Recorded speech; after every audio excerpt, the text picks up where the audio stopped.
Hey, good afternoon, everyone. How are you getting on? Barry Mullane here, hurling coach with Geely Sports Science. Uh, we're just going to do another episode of the hurling pod, the locker room podcast. Today I have with me Brendan Delaney, hurling coach with Geely Sports Science, and you would have seen Brendan doing a lot of work on the football side of things over the past few weeks regarding the rules and all that. But we will leave football for another day. We'll leave Stevie Poacher and take care of that. And we're delighted to have John Murphy, Dr. John Murphy, from SETU in Waterford, to have a chat about hurling and the physical demands of hurling and a few other things as well. How are you getting on, lads? Did you get to watch the hurling over the weekend? Yeah, like we were just saying before, Barry's kind of on the background of what we're at. So looking forward now to watching it back fully this afternoon now, hopefully. But I'm sure you're happy with a good win for Tip. Oh yeah, no, thrilled with it now. They played well. They played well. Claire gave it loads as well. I thought I wasn't at the game. My father and my brother were at it, and they were saying the wind was like a storm. Oh yeah. And I just think, gee, is 9 points enough? But I was delighted the way they finished. The last 4 points of the game. Yeah, after absolutely. Yeah. Legalized, I was delighted with that response. Yeah. Yeah. Okay, so I suppose we're here to listen to chat with John mostly. So John, I'll let you give an introduction to the listeners. Yeah, well, I'm a bit disgusted with the Carlow result now after the weekend, after losing to Kildare. I thought it was going to be a straight shootout between Carlow and Laois coming together in a Joe McDonnell last round of games or final, but that's not going to be a clear cut now.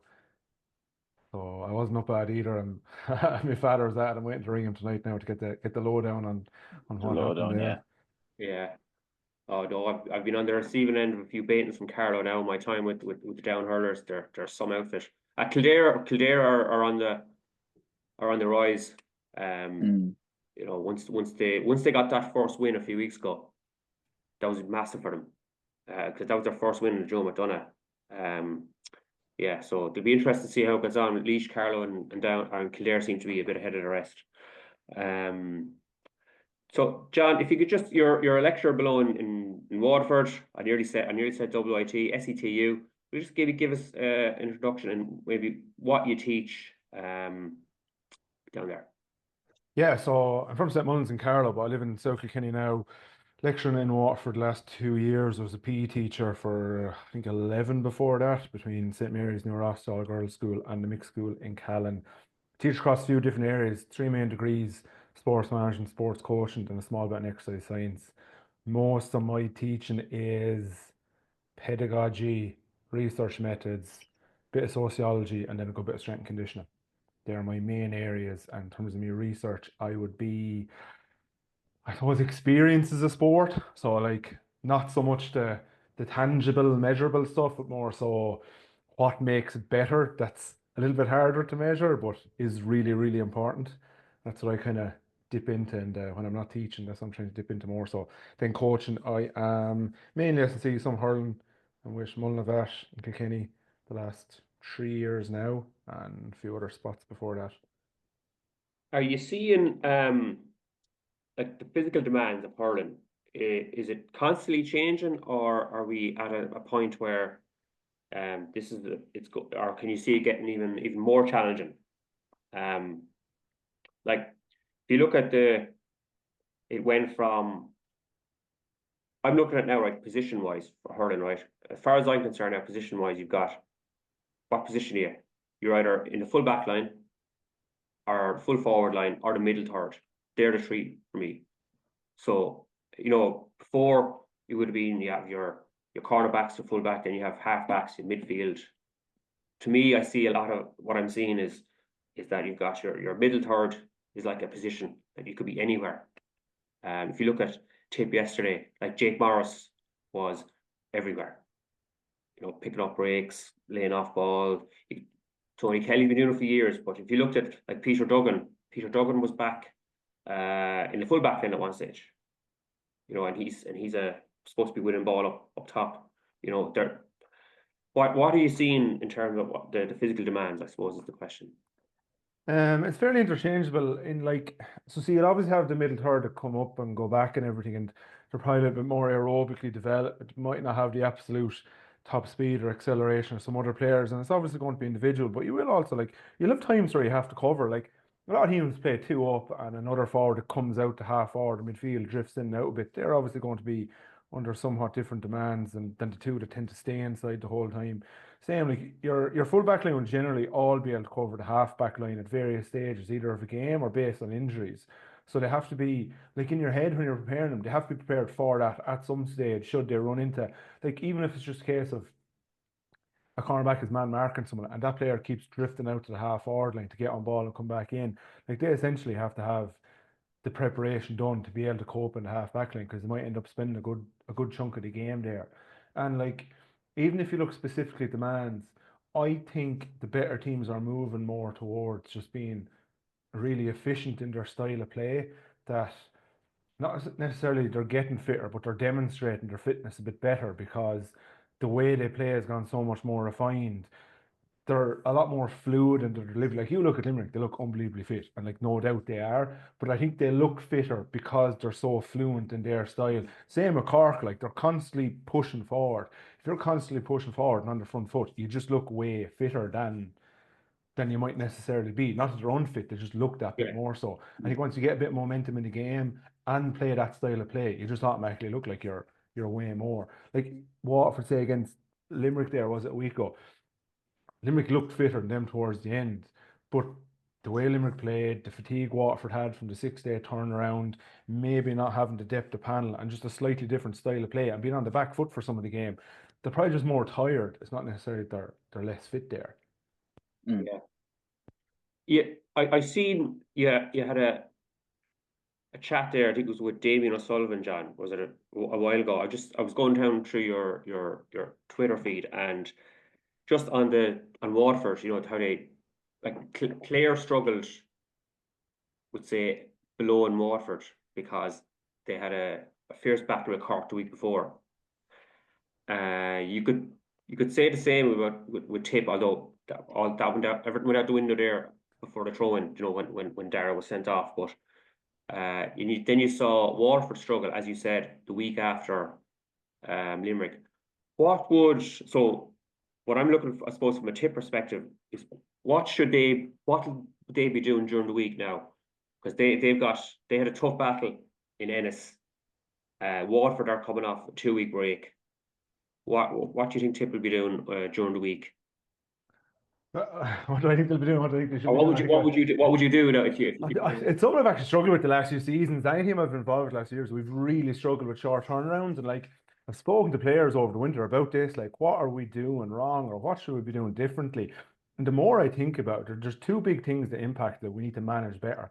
Number one, as probably the most important, is the emotion of it all. When you get yourself up for a really big game, like, you hit a big emotional high in the game getting yourself up for it. But as well, like, the elation after a big win takes a while to come back down from. Like, think of like when you're playing yourself, or even since I've stopped playing, I've dipped into other sports like running or like that, and say you run a race, like a week beforehand, there's no way you'd hit that speed just because you're not emotionally up for it. But the same thing a week later, there is no hope you hitting it because you've just come down. Your body's like, oh, I am wrecked. Relax, leave me alone. And it's often the same after those big games that you play.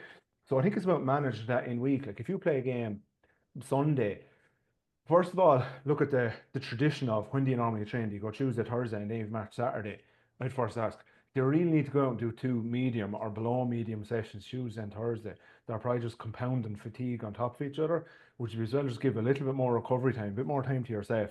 Maybe go Wednesday and see how much you can do in a shorter time as possible instead of, well, we usually go twice a week, we usually train for 70 to 80 minutes, pull that right back to 45 and just go once. Because realistically, you're not improving fitness in that week. Like, it's not happening. All you're doing is eating into the tiredness. Giving an extra day's recovery is giving both the emotional and the physical time to get over it. The little bit of extra recovery is probably allowing players to, lads who pick up niggles, right, like that, they're that ever so little bit fresher come Wednesday than Tuesday. So they might be able to take a little bit more part in a session. And then they're not still trying to squeeze out a little bit to come back in another session. They've 2 full days there to be like, right, okay, I am fully down. That train Wednesday evening has drawn a line for us between the last game, and we're ready to go into the next one now. Now, here, 2 years ago, I wish I'd done a little bit more myself with that with some of the teams I was working with, but I think going forward that might be a little bit of a better one. But it's about managing both like the physical fatigue, but I think most importantly the emotion of it all. Yeah, really interesting. I suppose the decision Liam Cahill has is that we have two boys, well, there's three of them that played on Saturday between the bench and starting that are having under 20 Munster final on Wednesday evening. So I'd say Darrell McCarthy could probably use the game, but Stan O'Farrell, I mean, he took a lot of punishment. I wonder, will he let him play Oisin Donoghue? Come on as a sub, he should be fine. It's a big call. I'd say Brendan Cummins is on the phone immediately after the game. Who can I have? Which I know it's an interesting one. Is there anything there, Brendan, you want to come in on, or want to move on? Yeah, just John. So, obviously Barry kind of touched on the positions and different position wise. Like I know Gaelic can be so fluid, as you say. Sometimes you're inside, sometimes you're out. Would you prepare teams based off their position, or would it be just kind of a general, like say, are your inside lines doing more kind of your repeated sprint ability, or is it kind of everybody doing that and everybody doing your mass runs or your, kind of your aerobic base as well, or how do you plan it there? Be a little bit of both, somewhere in the middle. Okay. We've transitioned more and more over the last couple of years to get more game-based stuff, so that automatically makes it more specific. Yeah. Not your full-on games, but medium and small-sider games. So that Mm. just automatically gives the full back line, full forward line more of the specific stuff they need to do. Same in the middle area. We would say when I'm grouping them based off their mass runs, I would early in the year, I go straight off the test and you filter into your groups that way. But I like anyone who has ambitions of playing in the middle eight, like you have to be in your top group for runs, regardless of where your fitness test is. I know physiologically that isn't necessarily right, but like come July, I don't care. If you want to play midfield, you have to be getting those runs under your belt at that pace. Yeah. Simple as. So it'll be Yeah. somewhere in between the two. And then if you're doing a few extra top up runs or some lads, not even so much position specific, but this is my third year there now. I've gotten to know the lads a little bit better. I might tailor the runs they're doing a little bit specific to them. Some Mm. lads, I just know they'll respond a bit better to sprint based stuff.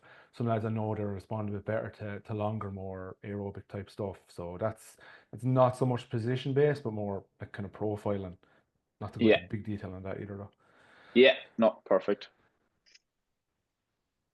John, just on but again physical demands of hurling. How would you say blend physical with the hurling? I know the coaches that are listening to this are probably going like, "Geez, do I have to do them separately? Can I coach the skills of the game and do the physical work?" I don't think it's an either or. I think you need to look at them both a little bit together, and it changes based both on the team you're with and like the stage of the season and the stage of like how long you're with a group as well. I would generally like to get as much as possible from games, but you still have to be true to your game principles. Like if you have a style of play and that involves a lot of shorter stuff, then I know they need some bit of exposure to longer stuff. If we want to play a more of a long ball type game and isolate the 1v1s, then we might just do the opposite of that. So generally what we try and work on in the game, I'll try and look at like what type of running or physical are they getting from this game, and then I look to hit the opposite of that through runs. So if we're playing, say, like a long possession or end zone type game, maybe 21 to 21, you just catch the ball in the end zone. You're getting some longer runs there. You're not all out sprinting. There's not too much turn in it. So when that's over, I might do some shorter runs at the end, like out to the 21 and back a couple times, or out to 45, back to 21. Just to give an example. But saying if we're doing a lot of smaller, I know the video a couple of weeks ago around murder ball stuff. If that's a smaller game with a lot of turns, a lot of tackles, shorter stuff, more intense, then I look to do a few longer runs, either like 300s in a U or like 120 meters recover, 120 meters recover, just to try and hit the opposite or to, I suppose, contrast what you've been doing in the games that you're playing. Do you would you with your teams like coach hurling, or would the coach do that? Just as an SSC coach, I know I worked with a very good SSC coach there last year, Martin Bennett. He'd done lots of work with loads of different teams. He's brilliant, but he likes to do a little bit with the ball as well as his I mean, he's non-contact stuff, but he does like to. Would you be like that as a coach, or would you take the lads for their conditioning and then send them back to the coach, or do you try and do it all? We split between us. Like I've coached hurling teams on my own before. Where I am currently, I'll be honest, like the manager is such a good coach. There isn't a great need for me to dip in there. We generally liaise on like timelines of how long do I play this game for? Is the energy up enough? Where we put rest periods? How long we put rest periods? I've kind of scrapped the traditional warm up. We tend to do all our ball work straight away. As soon as you're out in the field, you do 10 to 12 minutes of ball work, then get into the more traditional ramp warm up. I'll generally take all that, do the warm up, do the speed. Everything is kind of games after that, bar like a few top up runs, and we can mix and match that between us based on he might want to step back up the stand and look at the game from there. I might be more down on the field. If there's two games going on at once, we'll take one each. But like the main principles are like 90% come from him. I might just, he look for suggestions around it and all, but to be honest, generally so good. I don't have much in the way of change Yeah, to offer. But in terms of like conditioning, it's either with the ball, it's either a game or it's running. I'm not mad on like drills for running. I either want to improve the ball work. Should like I'm just trying to improve ball work here in some way around movements that we want to do. We're playing games, trying to come up with a drill that has loads of run net. I just find that a little bit contrived at times. I used to do it, not as much anymore. yeah, yeah. I don't know what you think. I'd be look. I love game based. I think it's really important. Different types of game based stuff, not just the small sided, but the large sided games. I like the overloads as well, just for skill development. 4v2s, 5v2s.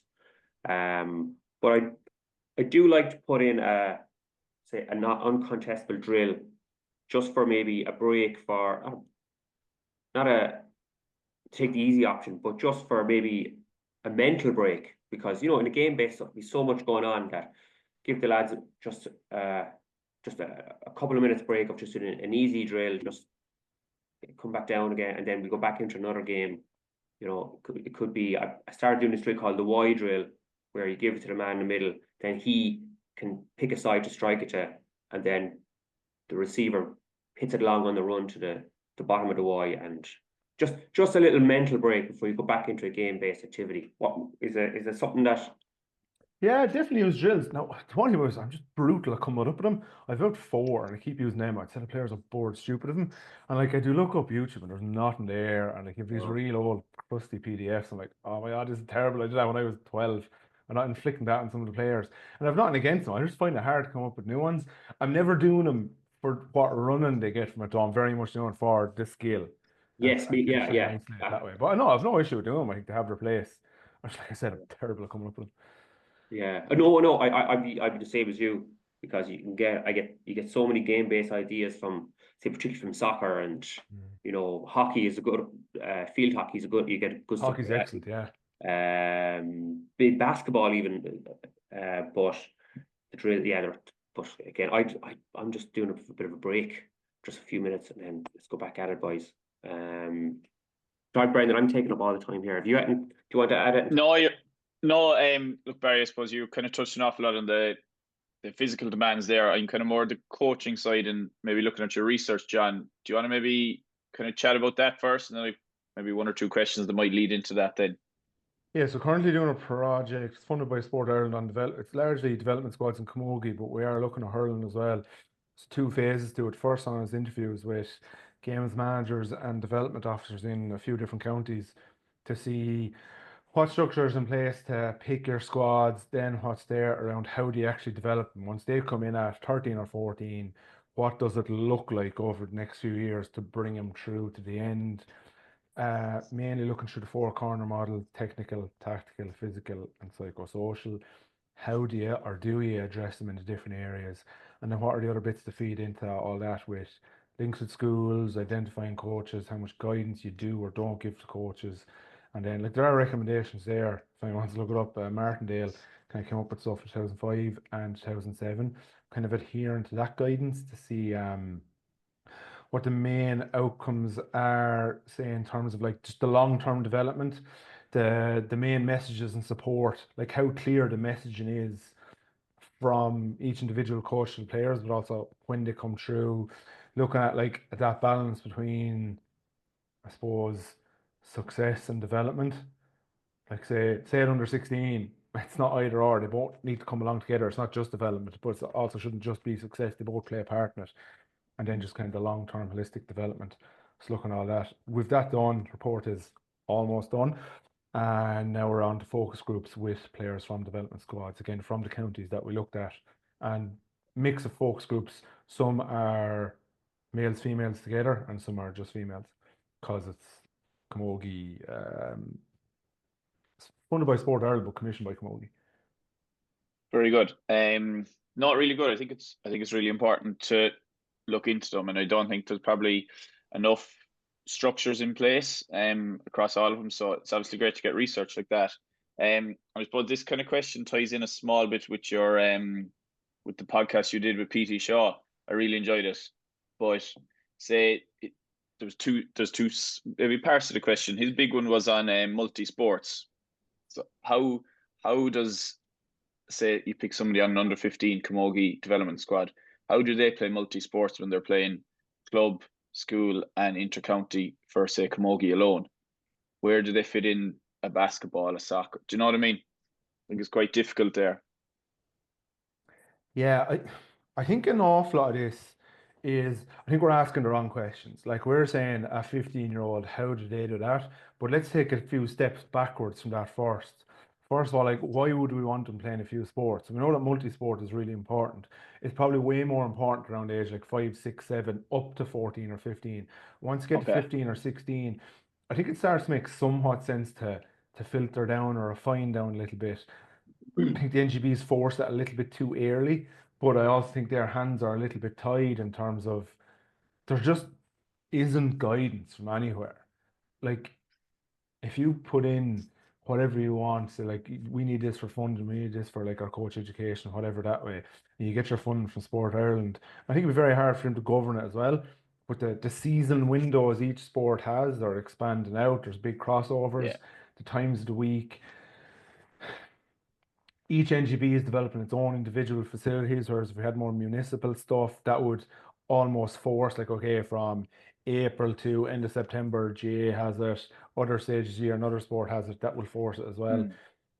Also, on the multi-sport, like it's generally the best are selected for or pulled towards a load of sports. Yeah. That limits the opportunities who might be better off just playing one and being okay at it, instead of maybe limit their chances as well.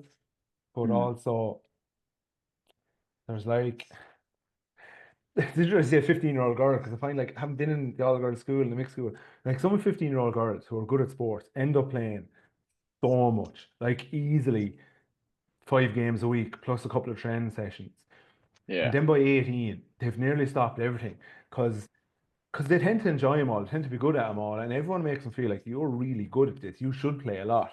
And because they don't want to let anyone down, they just end up so burnt out. Comes 6th year, and parents or teachers or both are like, look, you're gone all the time playing sport, you should probably focus on your studies here or whatever. So they drop everything, and it tends to become an all or nothing.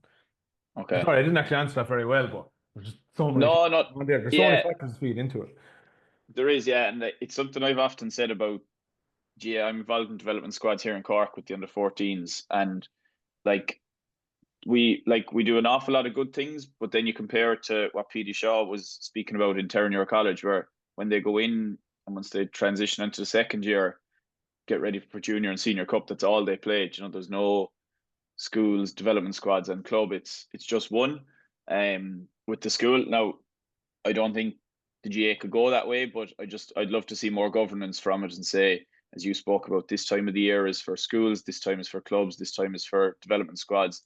And then now all your coaches, they're not fighting with each other, but there's actually there's a need to talk to each other and to say, look, this part of the year, this is what we're looking for from the clubs within the region, and then this part of the year, this is what we're looking for from the schools. And there's a bit more communication, a bit more tie-in, whereas at the moment it's just pulling apart. And as you said, the stronger players are the main players on each team. And that's just GA. That's not even speaking about that they're playing basketball, rugby, soccer as well. So, say what can the GA maybe learn from that based off the conversation you've had with PT? It comes down to who actually makes that decision. Who decides that, okay, we draw this line here for school, we draw this line here for club, we draw this line here for county. Because no matter what you do, someone's going to be really annoyed. So I don't think anyone wants to actually come out and make that decision. Schools is going to run from the start of September till the end of January. You're not allowed nothing else there. Like, there'd be so many people to criticize. It could be the best intentioned thing possible for everyone involved. Yeah. That's not going to happen. Like even at Intercounty, where you have someone who just plays hurling, does not play football, but just plays hurling. They have Fitzgibbon, club, and county, possibly schools as well, all going on at the same time, and no one can find that out. How you do it for a 14-year-old who plays a few sports and is possibly dual GA as well, I don't know how it's going to work. I just don't know. Like, I'll give an example. Saying I cannot disclose any like where they work, but we're focus groups at the minute. Did one this morning, and as part of that, they have to map out a sample, pick any year from the last 4, and just draw a calendar for me of different activities you had. And one girl this morning, I think she had 8 training sessions and 2 matches in 1 week, and that's just camogie and football. And her teacher like just said, and basketball said, oh, I had to give up basketball. So my mum was going to kill me if I was missing any more classes.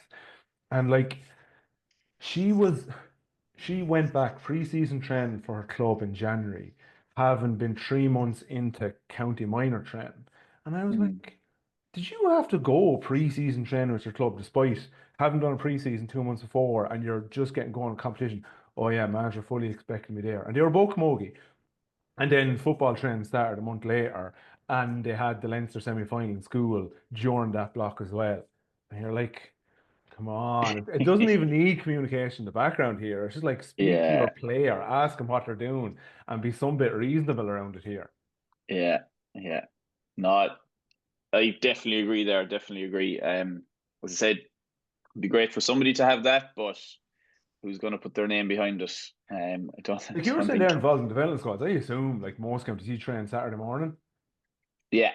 And like if you just look at GA, that makes perfect sense. And you say it like when I was involved with Carla, we trained Saturday morning.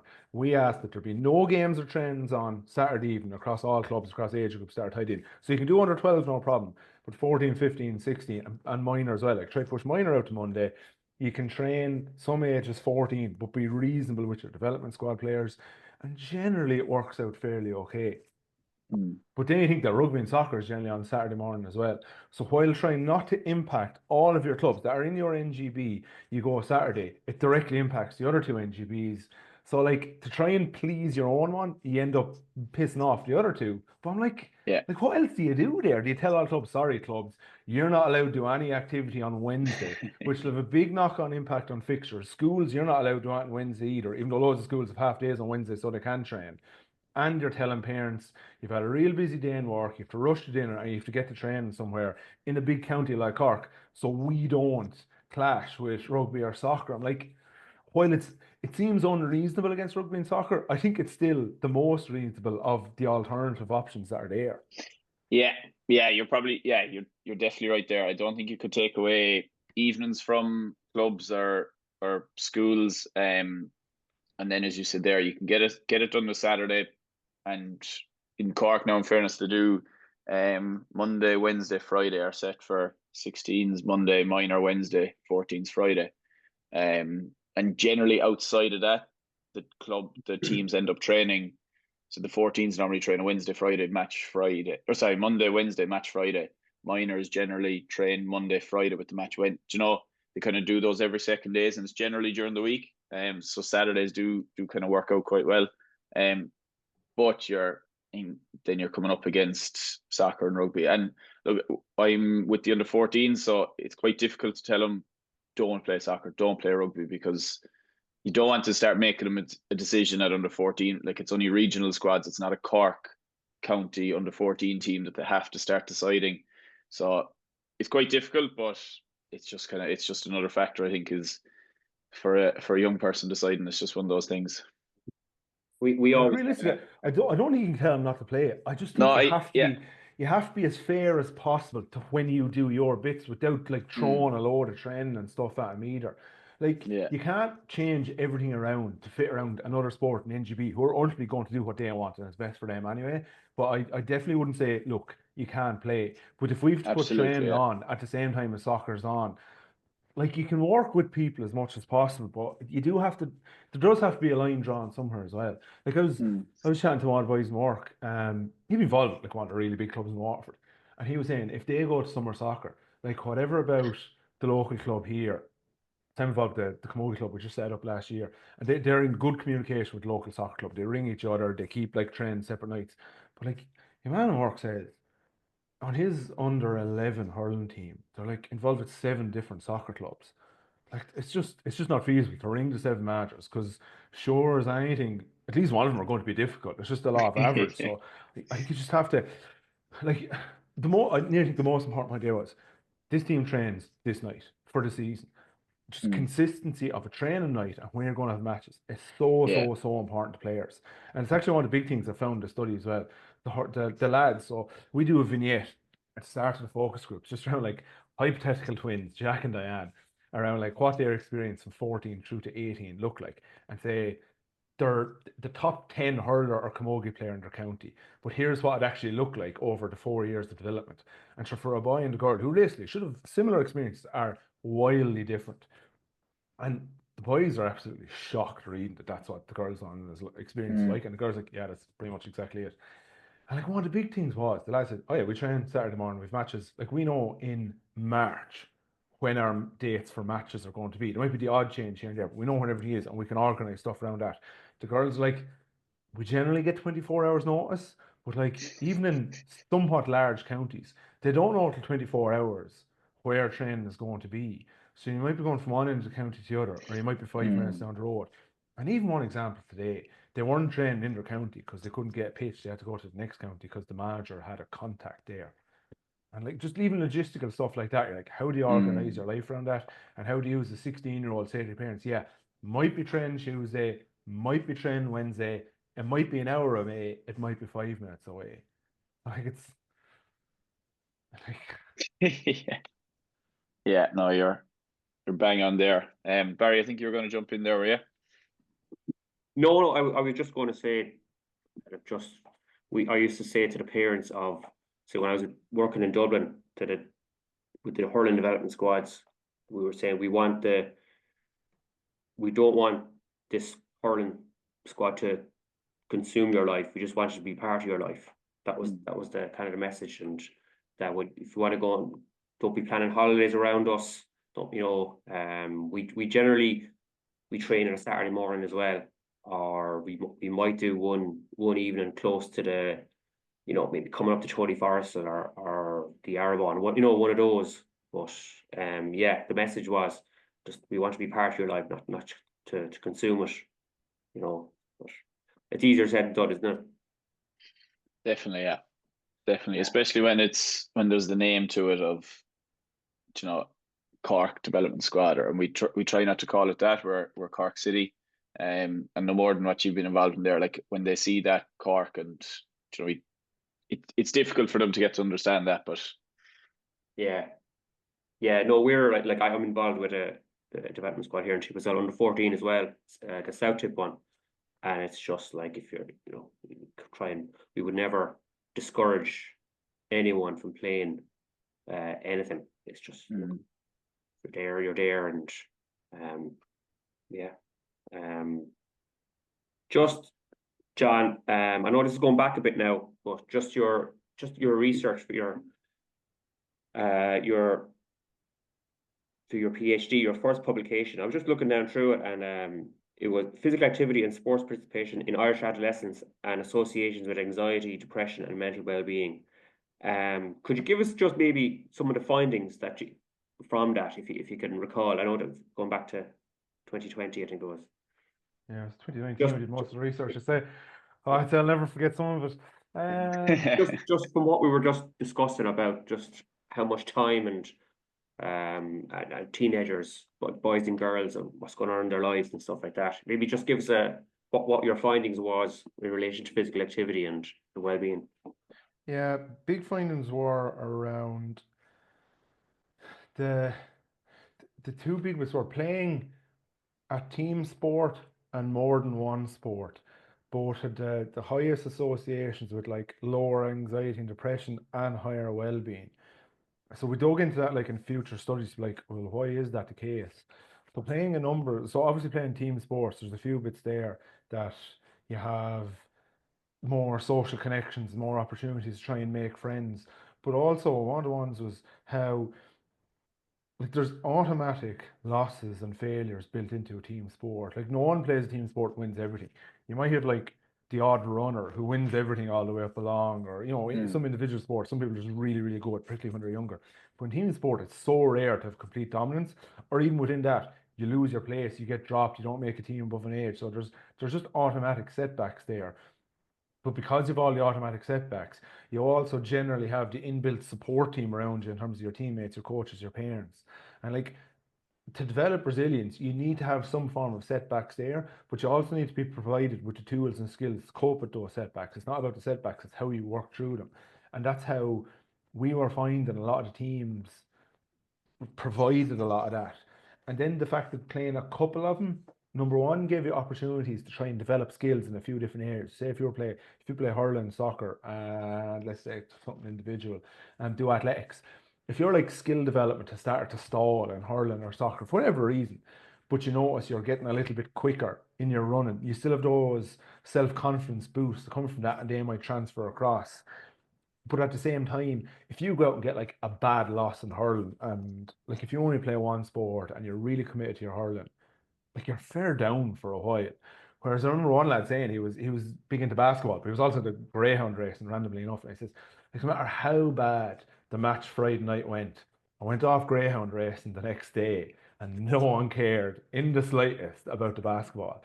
And like when it went really good, I just sort of bounced around myself. When it really bad, I went out there and I completely forgot about it because I was doing this other thing. And it was just nice to partly atone for things that went bad. You go out and channel your energy into something else, but also just distract from it and realize this is not my whole identity. This is not my whole thing. It gives me a chance to just diversify myself a little bit. They were some of the big things, really. I just about like in boys, we found being active a lot was really good, whereas in girls, it's hard to pinpoint exactly what this was. But being active a lot every single day tended to see slightly higher associations with anxiety and depression. There's a lot of factors that can die in there. Um, so that is another little one to be mindful of. Whether that comes from they are forced to train an awful lot more, or there's other bits we didn't. After the first study, I didn't go too much into the anxiety and depression. I want to focus more on the well-being, the positive side of things, as that's where most studies haven't gone in the future. Most tend to go down to treat the negative, as I want to focus in more so on the what adds to the positive. Okay. Just we were chatting during the week and your background and your lecturing is pedagogy based. I've just finished up for this semester teaching PE in Mary with second years and third years. And there's a new curriculum coming out, the draft curriculum. It's called the Wellbeing curriculum. So there's more hours going to be dedicated in primary school to PE and well-being. But it's based on these pedagogical approaches to teaching PE, right? So you've got relational, discovery learning, collaborative and cooperative learning, direct teaching, and a playful approach. And I know it was a secondary school PE teacher you were as well. Yeah. So what do you think, what pedagogical practices do you think say your hurling coaches, your club coaches could benefit from, maybe doing a bit of research on, or even just using what? I'm just wondering, are you going to open a door for me now to go on about primary PE? Because I could rant about that forever. So could I, John. We don't have 2 days. Um, But in relation to the PE, like it's a start. It's a new curriculum. I just hope the support is there for teachers to actually upskill and implement it, and at the same time be somewhat held accountable to actually implementing it. Like how many schools don't do PE or depend on the local GA coaches to come in or the local NGB to come and do stuff. But anyway, I won't go into that now. Pedagogical approaches, I think you need to have a balance. So, I'm a coach developer as well. You are as well, Barry, aren't you? Yeah. Are you, Brendan? Yeah. Yeah, so like the traditional GA introduction to coaching Gaelic games, ideal stepper, and everything kind of works around them. And like I would have done coaching modules and transition years and stuff, and I would have just done the straight off ideal, introduce, demonstrate, execute, all like that.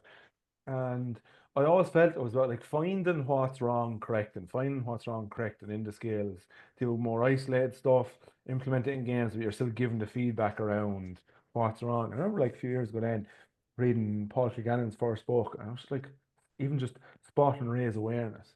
And that just makes you think I don't always have to be fixing and correcting. I can just like highlight what's good here. And that's still on the traditional, more like didactic approach of like, here's what you do. But in the last years, I've gone more down the guided discovery approach. So as part of sports pedagogy, one of the practicals, so we do the fundamental movement skills in semester one, and I am like that kind of traditional way there because it's often new to students, they don't really know about them. But then I've swimming then one morning a week, and I've got way more guided discovery there. And so like, okay, straight in, here's how you do a front crawl, a bit more like get from this end of the pool to the far end of the pool, quick as you can. And they're all like, what stroke do you want to use? Don't care, do what feels right. And then next week, I want you to bring a t-shirt and wear the t-shirt and just explore movement a bit more. And after a while, they just like, instead of saying, okay, I want you to turn this thumb down, or I want you to keep your elbow a little bit higher, without saying any of that, try it with your elbow up, try it with your elbow down, hold this pull by between your legs, which you think was quicker, what felt smoother, just a lot more of that, and having a little bit more of like a freer or an exploratory approach to it. By the end of it all, they're moving every bit as well. There's a lot more like thought around why they're doing stuff. They're asking each other more questions. Their feedback to each other is 100 times better. Like instead of saying, here are the key points, feedback based on how this is done versus ask these questions. Have a look. Tell each other what you see. And I think I think, I suppose because I'm a bit more comfortable now. It's uh, 13 years since I came out of college. You just get a little bit more confident in what you're doing, and you have a little bit of a freer approach around stuff. Whereas I think when you're new to coaching, you feel like I have to show everyone here, particularly the parents who are standing on the sideline watching that, I know exactly what I'm doing. I have to give like this real refined coach or coaching feedback.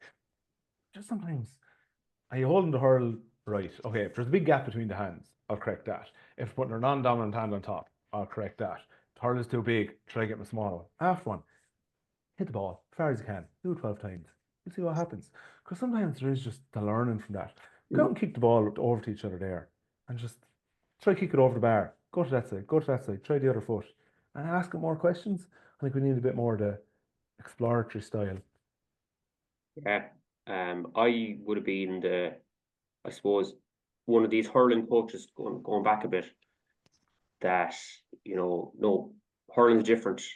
You have to do it this way, and whereas now through different things, it's just like you, okay, I showed them maybe like I take the playful approach. I'd scatter the Astro with my son's team, cones, footballs, maybe softballs, tennis, whatever, it doesn't matter. And I just say, okay, show me the hand you color with, or you write with, top. Put your two hands together. Now off you go, and just hit whatever you see, and that's it. Just let them off and play, and then you might bring them back in and just show them maybe, okay, we'll try bend their knees a little bit. Now go off and hit. You have to hit a cone, a ball, a tennis ball, and a football, and it's just less talking, and particularly with the small kids. I was definitely a coach that overcomplicated, and I used to be the coach that went, if you didn't play the game before, I'm a big believer, like all you have to do to coach hurling is just be prepared to just let them play, be prepared. You'll make mistakes as a coach, and you do not have had to hurl before to coach children hurling. It's a huge misconception out there that you have to be from a hurling county or you have to have hurled before. I don't know what you think, Brendan, of coaching small kids, but like, yeah, do you know, it's funny that you asked. Those practices. Sorry, but go back to those practices. It's discovery and playful approach in terms of the small kids. Just let them play ball. Shut up. Get out of their way. Play.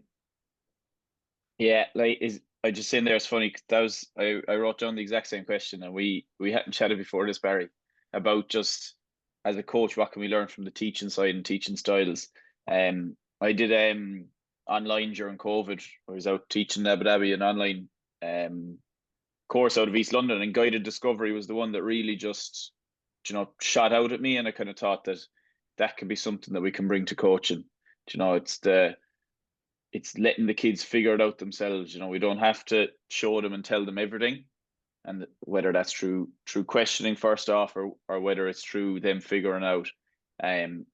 So yeah, no, absolutely. And I suppose the one that I find with the ones that haven't coached before, it's how well the coach developer course can be delivered.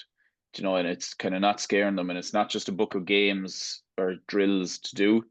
It's how can you get your message across mostly through questioning. John, you were holding up a book there. Yeah, it's the Coach's Guide to Teaching by Doug Lemoff. I find that really good. And like back to your point there, I don't think you need to have played any sport to be really good at coaching. I think it can be useful in certain ways. But look, I was teaching a GA module a year ago, and I came in week 3 because the lad who was teaching it, multiple All-Ireland winner now, like absolute elite end. And he said, look, can you take this over for me? Because I haven't a clue how to break down the basics. Like, he's so good. Like, he is like as good a Gaelic footballer as you will get. Sorry, But John, he just said, that? Sorry, I missed who's the coach you're talking about? I'm not saying, but he's All like, right. he's won multiple senior All-Irelands. Sorry. But like, he just said, coming in and teaching the basics of Gaelic football, I have no idea how to break these down, because it's 25 years since he was close to that happening, and just didn't know how to make the steps back. Now, if it was like more higher level stuff, anything tactical or anything like that, he could go into any amount of detail about that. But at the absolute lowest level, he's like, I actually don't know what to do here. Whereas, like, because I'm just more experienced on that end, I was able to jump in, we just swap modules or whatever. But like, I think it's really important for you as a coach to have a technical model in your head. Like, and I've looked an awful lot at sprinting and athletics and stuff that way. And the best coaches, they have the technical model, but you don't necessarily have to explain that to a 4-year-old. You just need to know, how do I get them there through certain activities? And like, it might be, say, throwing, fundamental movement skills, for example. Bring up badminton shuttles, throw them to each other, throw them as far as you can. And that'll generally force them into the right position of the staggered stance, the left foot forward, the right hand reach back as far as you can, and intent on the throw. You may never have to give one specific instruction there, but you should be analysing based on what the technical model is. Same for sprinting, same for hurling, same like taking a free and hurling, whatever. You're looking at that. And at some stage you might need to step in and give the specific feedback on something small they need to correct, or just reinforce things that are being done well. But learn the technical model and practice and observing it is still really important. But how we actually give the instruction around that, or never give instruction but come up with specific constraints that will develop it, are probably way more important than you being able to reel it off to whoever it is you're coaching in front of you. Yeah, I couldn't agree more. Brent, did you want to add it into that, or I've one more question for John? No. I had a few other questions, but you actually answered them throughout, so you must have saw the script beforehand. I'm sure we're fierce well planned here. Of course it is. Here, John, I just want to go back to your murder ball YouTube, which was brilliant, right, on Bielsa's murder ball. And one of the things I want to ask you about is so you have your team, you're playing your game, okay. How long would you play before you give them a break, because it's full on? And 2 then is, do you think it's important that so if the Blues are playing the Greens, that you keep the score? So the Blues won the first round, the Greens won the second round, or do you think that's important, that you're keeping score, and that there's actually a consequence for winning or losing? Yeah, to a point. I think like keeping score just drives intent in the players. Like most of them, particularly once you're like training senior hurling teams, everything they're doing is to go out and win. It's not just, I want to go up to the field so I can have a bit of fun playing around and executing a few passes. Like, they're doing it with a higher purpose, and that higher purpose is to win as many games as possible. So keeping a score within the games you're playing is feeding into that, and they're building on each other. I generally don't like punishments or consequences like that. I'd rather focus on striving towards the positive than away from the negative. there's enough negative out there that you're running away from. Let's focus as much as possible on doing things right and as well and as quick and executing as much as possible, because there'll be plenty more who'll focus on going away from the negative. In terms of timing, I used to play for 4 to 5 minutes, and I just had to start pulling that way back, because when you actually stand back and look, the quality just completely drops. Yeah. I'll start around 1 minute. We might build up, depending on the playing sizes, to a max of 3 if it's like that traditional murder ball 7-a-side or less. If you go bigger numbers, you can go for a little bit longer. I'd rather do 8 reps of a minute than 2x4 minute. Just the quality is so Yeah. much higher. And that's come from, since I moved up here to Kenny 2-3 years ago, I joined the local athletics club and go run with them. And I've just noticed like the focus on quality reps. Let's go short. Let's do 16 by 400 meters instead of going out 2 by 3K. You just get way better quality from that. And that's slowly started to sink in. Even when it comes to game design now, I look at how the lads design the running sessions, and I'll base my games off that. I'll try to tie them in. I'll link this to this type of session, this to this type of session, this to this type of session, and the length of time played. Like our longer stuff now for running will be maybe 4 by 8 minutes. I'd rather go up to train and do, say, Sunday morning when you play your 15-a-side. I'd rather do 4 by 8 minutes, 3 minutes break with a a nice sharp punchy discussion in between, player led or coach led or a combination, straight back out, do 4 by 8 really high quality minutes instead of 2 by 25, because you drop off, you might give messages in, you might not. Play, feedback, play, and be as intentional as possible within that. Excellent. Is there just, I completely agree, John. I do an awful lot myself, but is there timings where it can be important for 2 by 25 minutes because you're working on them, like, while they are fatigued? Do you know what I'm saying? Like in a match, like, you don't get a break every 4 minutes to recuperate. Do you know what I'm saying? I think your matches give you that. Yeah, Like we've yeah. 7 league games and we'll play at least 7 more challenge games, and we'll have a feed over from junior A as well. Lads cross over, they've 8 or 9 games that they're giving us that bit. So I don't think we need to do it. Like, look at what you Yeah. get from everything that's out there. Fill in the gaps. And the matches are giving us all that stuff. So let's fill in everything else ourselves Yeah. that we've control over. Yeah. No, I agree. Yeah. Okay. I think we'll leave it at that, lads. I've got nearly 15 minutes of good chat. So just before we go, I would if you could just mention, what was that book, John? The Coach's Guide to Teaching by Doug Lemov. He's another one that's very teacher-based, Teach Like a Champion, but you'll get a lot that you'll transfer across the coaching from that. Well worth a look. I would recommend that coaches would look up, go just YouTube John Murphy, and look for the murder ball. You can watch all the videos, don't just look at that one. What? No, There's but loads of videos there. Don't just look at all the coaches. But that one in particular was just it was a great description of it was just one game-based activity, but it went into depth on the benefits of it. I just I'd recommend it. Another thing I'd recommend is we have Daily Sports Science. We currently have an e-booklet just released on just those fundamental movement skills, combining them with coaching hurling to our youngest players. It's just there's a Twitter page there that I started called Hurling Made Easy, and it just shows people that anyone can coach hurling. It just shows me how we can make it fun for our youngest players. So it's available to download from the DSS coaching website. So I'd like to thank Brendan. Thanks very much, Brendan. We'll talk soon, and big thanks to John Murphy for coming on, John. I hope you enjoyed the chat, and we'll talk again soon. So thanks for listening, everybody, and we'll chat again. Fair play, lads. Cheers. Thank you. Cheers, John.